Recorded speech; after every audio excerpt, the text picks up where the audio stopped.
ඉතින් දවසක අපි හැමෝම කාගේ හරි ජීවිතයක කතන්දරයක් බවට පත්වෙයි. එකමත් එක කාලෙක කෙනෙක් ඉන්දියා කියලා එයාලා කතාව පටන් ගන්නේ. ඉතින් දවසක අපි හැමෝම කාගේ හරි ජීවිතයක කතන්දරයක් බවට පත්වෙයි. එකමත් එක කාලෙක කෙනෙක් ඉන්දියා කියලා එයාලා කතාව පටන් ගන්නේ. ඉතින් දවසක අපි හැමෝම කාගේ හරි ජීවිතයක කතන්දරයක් බවට පත්වෙයි.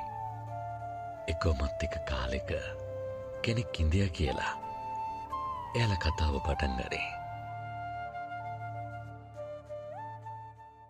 ඉතින් දවසක අපි හැමෝම කාගේ හරි ජීවිතයක